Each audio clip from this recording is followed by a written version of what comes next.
한일 간 여론 악화에 대해 일본 신문은 한국 책임이 크다고 일방적으로 비난했습니다.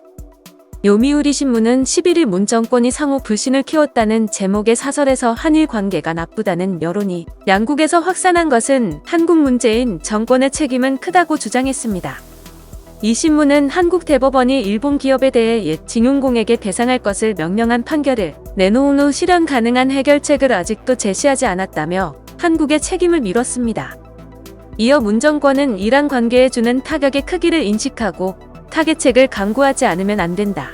옛 징용공에 대한 보상이 필요한 것이라면 한국 정부가 주체가 돼 추진하는 것이 이치라고 덧붙였습니다.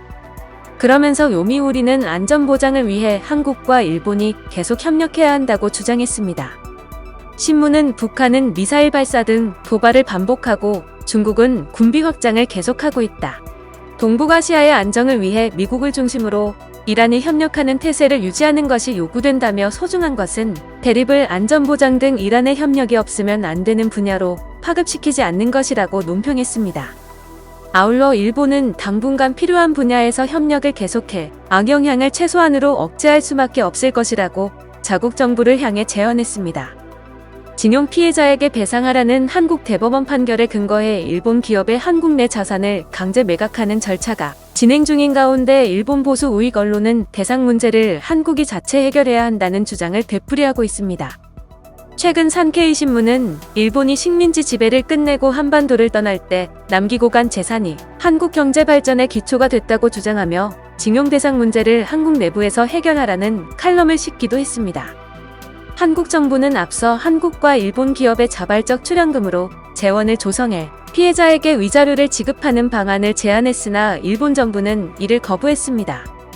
1+1이 아니라도 다른 방안이 있으면 열린 자세로 협의하겠다는 것이 한국 정부의 입장입니다. 일본 정부는 한국을 향해 해결책을 제시하라는 주장을 되풀이하고 있습니다. 최근에는 모든 선택지를 시야에 넣고 계속 의연하게 대응하고 싶다며 일본 기업 자산이 강제 매각되면 보복 조치에 나설 가능성도 시사했습니다. 또한 산케이 신문은 11일 문 정권은 북에 아첨하지 말라는 제목의 사설 형식 칼럼인 주장에서 지극히 문제인 것은 문 정권의 북한에 대한 아첨이라고 한국 정부를 비난했습니다.